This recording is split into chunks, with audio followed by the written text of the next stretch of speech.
E aí, galerinha, estamos de volta para responder mais uma questão. Dessa vez uma questão da função seno. Vamos lá. Uma onda viajante foi detectada e um esboço de seu comportamento foi registrado em computador, como pode ser visto na figura abaixo. Aí ele coloca aqui uma onda. Essa onda, pessoal, vai ser uma onda que vai representar um gráfico de uma função trigonométrica. Para ser mais preciso, uma função seno. A própria questão, ó, já afirma aqui, tá bom? Aí ele continua falando. Podemos modelar a onda na figura acima como gráfico da função periódica de reais em reais, da forma, e coloca aqui a lei de formação da nossa função da função seno, para certos números reais a, b e c, com c maior que zero e d igual a zero.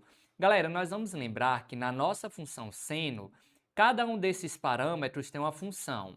Nós vamos ter y igual a mais b vezes seno de cx mais d. Nós temos que lembrar que esse A é o que a gente chama de quê? De centro, tá bom? Ele é o ponto médio da minha função, ou seja, ele é o valor médio entre o valor máximo e valor mínimo da função. Se a gente observar aqui, ó, o valor máximo dessa função é quanto? 5. O valor mínimo dessa função é quanto? 1. Então, um ponto médio é só fazer como se fosse uma prova. Terei 1 na primeira prova e um 5 na segunda prova. Então, a minha média vai ser quanta? Eu faço 5 mais 1, 6. Dividido por 2, 3. Então, ó, o ponto médio aqui vai ser 3. Então, esse que vai ser o nosso valor do A. Então, ó, já sabemos que o A vai ser 3, tranquilo? Que ele vai ser o centro. Mas, pessoal, agora vamos olhar o B, que é a amplitude. Galera, quando a gente olhar a amplitude, nós vamos lembrar que o B, como eu falei, ele se chama amplitude, e essa amplitude vai ser justamente a distância do meu centro até o valor máximo, ou do centro até o valor mínimo.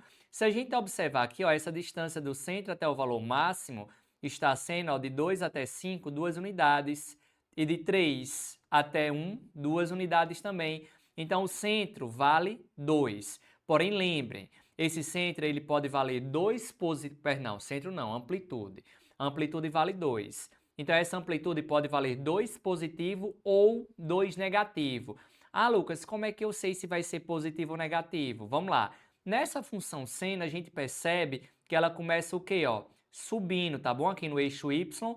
Se no eixo Y ela está subindo, então nós vamos considerar aqui amplitude positiva. Ah, Lucas, então se o gráfico tivesse com esse formatozinho aqui, ó, no eixo Y, ele tivesse começando descendo, nesse nosso caso aqui, então a amplitude seria o quê? Negativa, tá bom?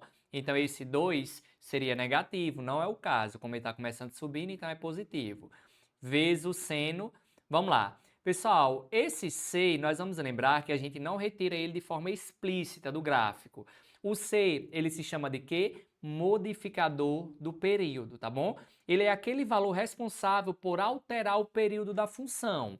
Aí nós vamos lembrar que o período da função é justamente o valor em x para acontecer uma oscilação, tá bom? Aí, ó, o período é calculado dessa maneira, 2π sobre o módulo de c, tranquilo? Galera, vamos lá. O período é para acontecer uma oscilação. Nós vamos lembrar das nossas aulas que uma oscilação, no caso aqui dessa função seno, é quando eu tenho dois ventrezinhos desse, ó. Então, esses dois ventres estão formando uma oscilação, tranquilo? Aí, para formar essa oscilação, eu estou indo de quanto, ó, em x? Do zero até o π. Ou seja, uma oscilação está acontecendo a cada π radiano. Se uma oscilação acontece a cada π radiano, então esse π vai ser o nosso período. Π vai ficar igual a 2π sobre o módulo de c.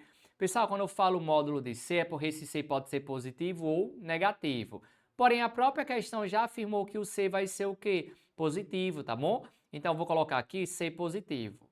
Aí, vou fazer meio com meio, extremos com extremos. Então, ó, aqui vai ficar π vezes C igual a 2π. Nós temos π nos dois lados, corta π com π.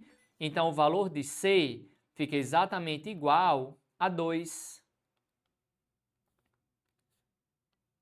Então, ó, o valor de C aqui fica 2. Então, fica 2 vezes x. Pessoal, e o D, nós vamos lembrar que ele é um deslocamento horizontal.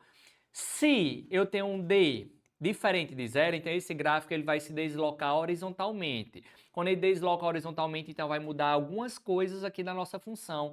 Nesse nosso exemplo, a própria questão já afirmou que o D é quanto? Zero. Pessoal, se o D for zero, é a situação mais fácil que tem. Porque se o D for zero, nós podemos acabar fixando algumas informações básicas. A primeira informação básica que nós teremos aqui é que sempre quando D na função seno é igual a zero, então o parâmetro A, ele sempre vai determinar o quê? O ponto que o gráfico toca o eixo y, certo? Ou seja, se eu já sabia que o D é zero, então eu já podia bater o olho aqui e saber que o ponto que ele toca o eixo y vai ser o valor de A, tá bom?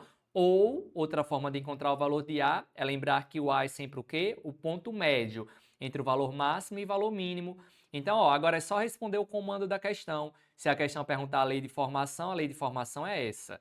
Como a questão não perguntou lei de formação, ela perguntou aqui a soma desses parâmetros. Agora é só somar. Parâmetro A é 3, parâmetro B é 2 e parâmetro C também vai ser 2. Quando a gente somar tudo isso, então fica 7. Portanto, resposta da nossa questão, letra D. Tranquilo, galerinha. Entender o raciocínio da nossa questão de função seno, função trigonométrica?